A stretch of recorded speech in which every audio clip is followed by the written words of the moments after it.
The forest of Rajagaha breathed gently in the warm air, its leaves murmuring secrets to those who listened closely.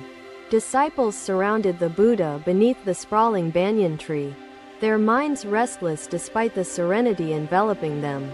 Among them was Ananda, his eyes revealing a storm hidden deep within the recesses of his contemplations. He sat close to the Buddha, seeking solace in his teacher's presence while grappling with his inner turbulence.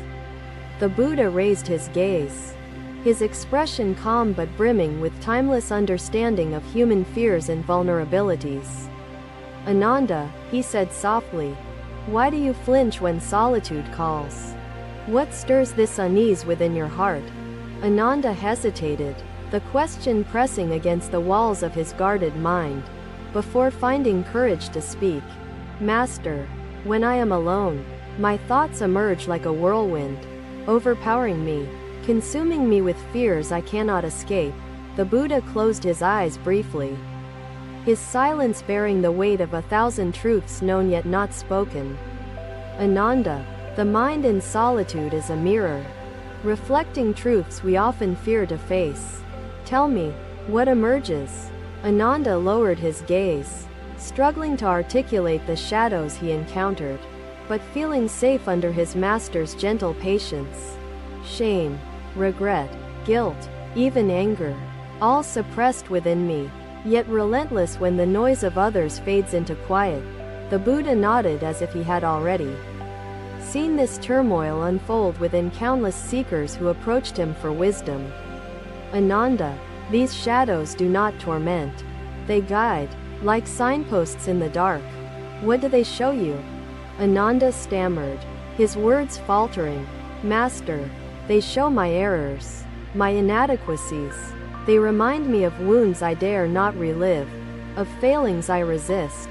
The Buddha's voice deepened with compassion, yet unwavering in its resolve to illuminate his disciples' path. "And yet, to heal, one must first see the wound clearly. Why then do you resist the sight of pain?" Ananda shook his head gently, unable to fully answer, the overwhelming burden of emotions building within. The Buddha gestured toward the banyan tree's roots extending deep into the earth, their strength invisible but immense. "Ananda," he said, "this tree thrives because its roots embrace the soil's depths, drawing sustenance from the unseen below. Do we not thrive similarly, rooted in the awareness of our mind's depths, embracing even what discomforts us?" Ananda followed his master's gaze toward the roots, feeling a strange resonance with the metaphor shaping within. The Buddha continued, his tone laced with ancient wisdom. "Silence is not empty. It is the fertile ground where understanding grows. But only if fear does not hinder." The disciples sat silently, their minds beginning to unravel the layers of truth embedded within the Buddha's teachings. Ananda, still troubled, asked hesitantly, "Master, how can one endure thoughts that strike like waves against fragile shores?" The Buddha smiled gently, his presence unwavering like the steadfast banyan, as he prepared to guide further. "Ananda, endure not by resisting the waves, but by flowing with them. As water shapes the shore, thoughts shape understanding." Ananda's heart felt slightly lighter as the metaphor breathed life into his understanding, the storm within beginning to ease. "Master," he said, "does this mean solitude is not isolation, but a union with one's own truth?" The Buddha's smile widened, his eyes twinkling like stars piercing through the forest canopy above. "Yes, Ananda, solitude is the bridge to your inner self. A union, not separation. Fear is merely the gatekeeper." The disciples exchanged glances, sensing the profound implications of the Buddha's words, even as they continued absorbing each phrase. Ananda seemed emboldened by his master's guidance, asking, "Master, how does one begin trusting this union?" The Buddha raised his hand, gesturing toward the sunlight filtering through the tree's canopy, touching every disciple in gentle rays. "Ananda, as sunlight touches all things without distinction, Trust is built by embracing all thoughts without judgment, light and shadow alike. The disciples bowed their heads reverently, knowing each word spoken was like sunlight reaching the depths of their own minds. Ananda's mind felt slightly more at peace, although shadows of fear remained lingering in unseen corners. The Buddha addressed all gathered, shifting his tone to include the wider assembly yet maintaining his depth of insight. Each of you fears what arises in solitude, but fear is not your enemy. It is merely a veil obscuring truth. He continued, his voice steady, grounding their wandering minds with a clarity that seemed to cut through the forest's murmurs. The mind's silence is not chaos. It is clarity waiting patiently for the moment of acceptance and attention. Ananda nodded slowly, his thoughts turning inward toward the teachings. Like water flowing naturally toward the sea. Master, then fear itself becomes a teacher? The Buddha replied without hesitation, his tone calming yet firm in its resolve to untangle confusion. Indeed, Ananda, fear is a teacher only if approached with curiosity instead of avoidance. Why flee when truth seeks you? The disciples reflected deeply, the banyan tree seeming to shelter their inward journeys as much as their physical presence. Ananda breathed more steadily, his heart tuning itself closer to the rhythm of wisdom shared. The Buddha rose, his movements graceful yet commanding as his teachings bore timeless significance even in their simplicity. Let the forest remind you of its quiet strength. In stillness, it grows. In stillness, it thrives. So must you. Ananda joined the disciples in bowing deeply before the Buddha, understanding the immense gift contained within his teacher's guidance. The forest seemed lighter, as if carrying the weight of their collective fear upward into the sunlight. Ananda whispered silently to himself, solitude is not the end. It is the beginning of knowing oneself, and in this thought, found the seeds of courage. Another day, another walk by the serene banks of the Ganges, where the river reflected the truths it carried. O bhikkhus, he began, his voice steady, like the gentle wind weaving through the trees. Today, we explore the karma of creation. His words resonated through the assembly, each syllable carrying the weight of profound truth. He turned to his disciples, his gaze steady yet kind, as he gestured to the reflective stone. This stone, he said, shows the sun's light and the river's shadows. Just as your mind reflects joy and pain. The disciples listened intently, the gentle flow of the Ganges calming their restless spirits while their hearts sought wisdom.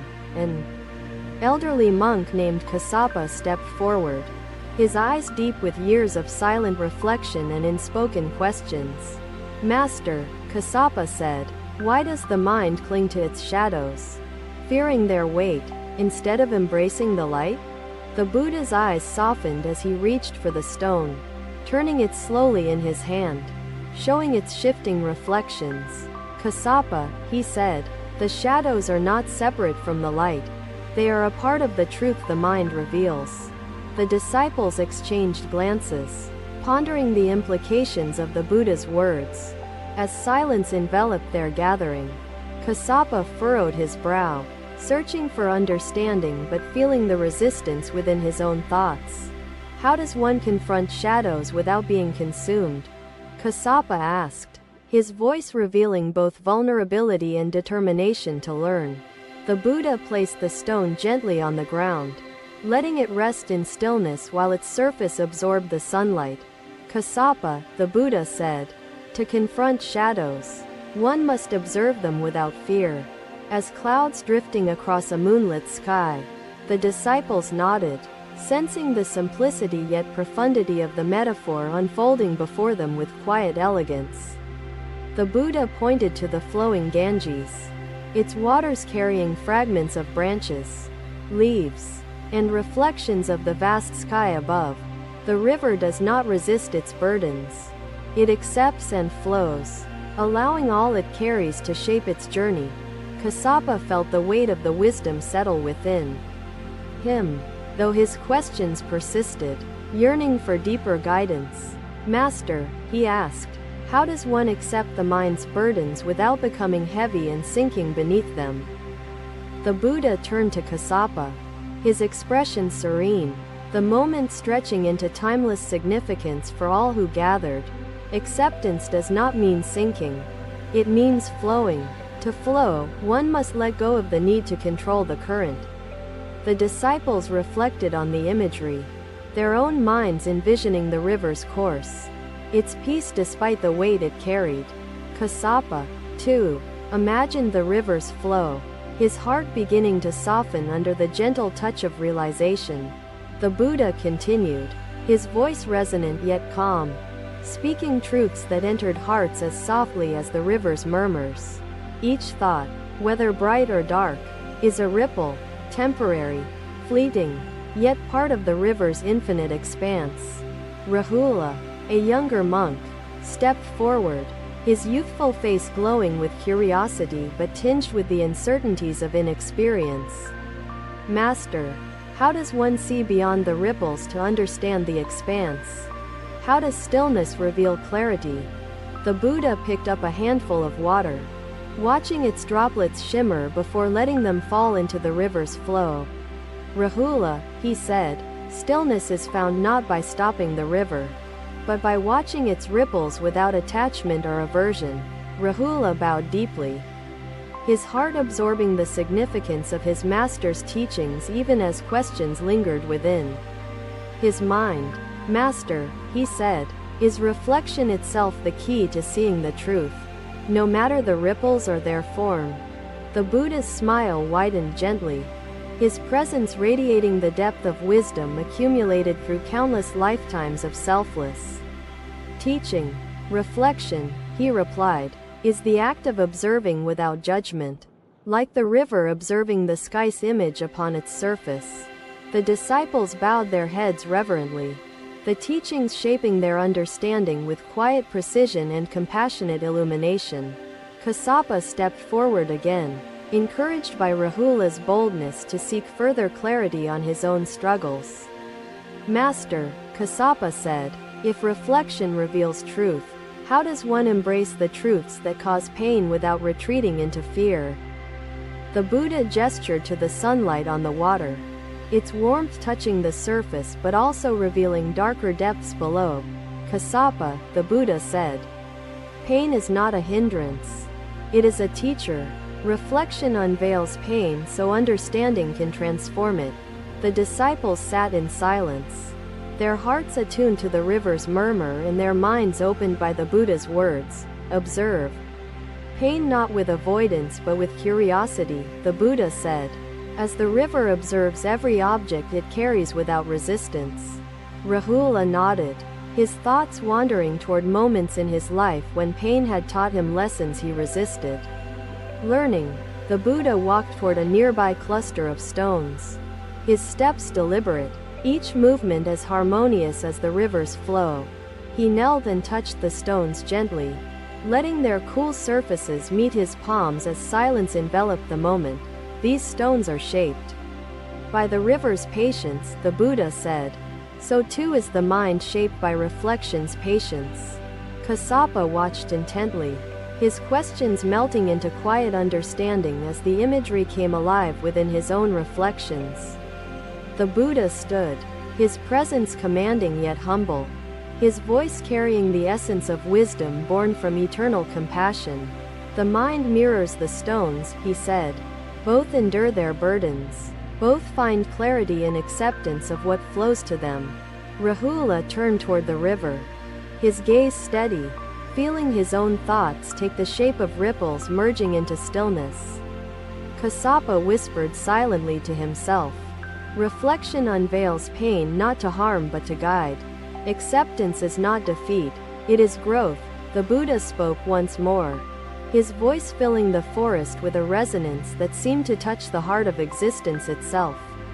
"Do not fear solitude, disciples. It reveals not emptiness, but the fullness of the truth waiting within you." The disciples bowed deeply, their hearts carrying the wisdom into their own inward journeys. shaped forever by the river's teachings. Kassapa and Rahula exchanged glances, their minds united by reflection, their questions quietened in the presence of their master's words. The Buddha walked away slowly, leaving the disciples to ponder the river's flow as the sunlight stretched across the horizon. Another day passed, yet the teachings of this day remained etched into their hearts, shaping their understanding endlessly. Another day, another ascent to Vulture's hill, where the vast sky stretched endlessly and the earth embraced the infinite horizon. The disciples followed the Buddha in silence, their hearts full of questions and their minds eager for peace. On the summit, the wind carried whispers from the valleys below, its stillness mingling with the presence of the Buddha. The disciples gathered, gazing at the expansive landscape that mirrored the unbound nature of their searching minds. The Buddha gestured toward the horizon, his voice soft yet resonant, carrying wisdom that transcended the moment shared among them. This vastness, he said, is not an illusion, it is the truth of the mind when freed from fear and resistance. A young disciple named Rahula stepped forward, his eyes bright with curiosity yet tinged with uncertainties that he dared not suppress. Master, Rahula asked, why does silence feel empty to the restless mind? Why does it bring discomfort instead of peace? The Buddha knelt, picking up a handful of earth, letting it scatter slowly into the wind's gentle embrace. Rahula, he said, silence is not absence. It is the presence of awareness waiting to be heard by those who listen. Rahula nodded but felt his questions linger, the unease within him refusing to completely dissolve despite his master's wisdom. Master, he asked, if silence is the key to awareness, how does one stop fearing its vastness and emptiness? The Buddha placed the remaining earth onto the ground, letting its particles mingle with their eternal resting place. Rahula, he said, emptiness is not to be feared. It is the canvas upon which the mind paints understanding and liberation. The disciples exchanged glances, the simplicity of the Buddha's words touching a profound depth they struggled to fully grasp. Rahula felt inspired but still hesitant, asking, Master, how does one hear the melodies of stillness instead of its silence? The Buddha turned to Rahula, his gaze kind and filled with infinite patience born from countless teachings. Rahula, stillness is not silent, it sings. Listen closely, and you will hear the rhythm of interconnectedness within its symphony. Ananda stepped forward, his heart emboldened by Rahula's courage to question, seeking clarity for his own restless soul. Master, Ananda said, what melody can silence reveal if the mind clings to suffering and fear? How can harmony emerge? The Buddha smiled gently, his presence radiating calmness that seemed to dissolve the weight of Ananda's doubts. Ananda, he said, suffering and fear are not obstacles. They are instruments. When embraced with compassion, they contribute to the melody of liberation. The disciples sat quietly, letting the Buddha's teachings resonate within them like ripples on a still pond. The Buddha gestured to the distant horizon once more, its expanse reminding them of the infinite nature of the mind. Silence, the Buddha said, is the gateway to unity. It is the stage upon which the mind learns to dance with truth. Rahula lowered his gaze, his thoughts beginning to merge with the profound imagery of his master's teachings. The Buddha continued, his voice carrying the weightless essence of wisdom that reached the hearts of all who listened. Do not fear stillness. It holds the answers you seek. It reveals not isolation, but connection to all things. Kassapa approached, his eyes deep with reflection, the years of meditation etched into his face like marks of nature's patience. Master, Kassapa said, how does silence reveal interconnectedness? How does solitude teach unity instead of separation? The Buddha gestured toward the sky, its vast openness a metaphor for the minds gathered before him, seeking clarity. Kassapa, he said, Look at the sky. Its stillness embraces every star, every cloud, and every breath within its infinite expanse. Kassapa nodded, imagining the unity inherent in the vastness above them, his heart absorbing the silent truths his master revealed. Master, Kassapa said, then solitude does not separate but instead connects us to the essence of existence? The Buddha smiled, his expression radiant with joy for the understanding unfolding within his disciple's mind. Yes, Kassapa, he said, solitude reveals that we are not alone.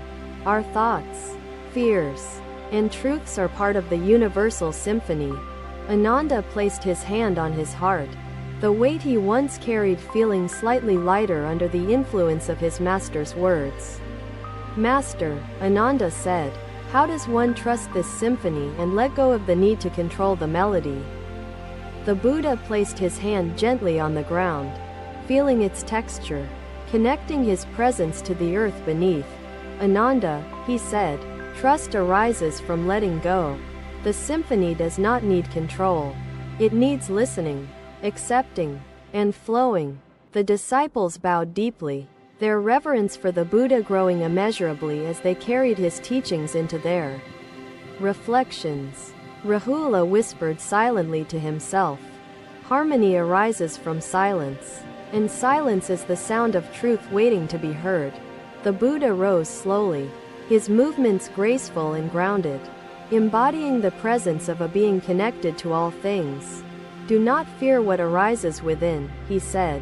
In solitude, the symphony of stillness teaches compassion, harmony, and liberation. The disciples followed the Buddha in descending Vulture's hill, their steps deliberate, their minds attuned to the teachings unfolding. Another day passed, yet the lessons of this day remained timeless, etched forever into their hearts and souls. Thank you for watching. Buddha's teachings are always with you. Subscribe to our channel and we will see you in the next video.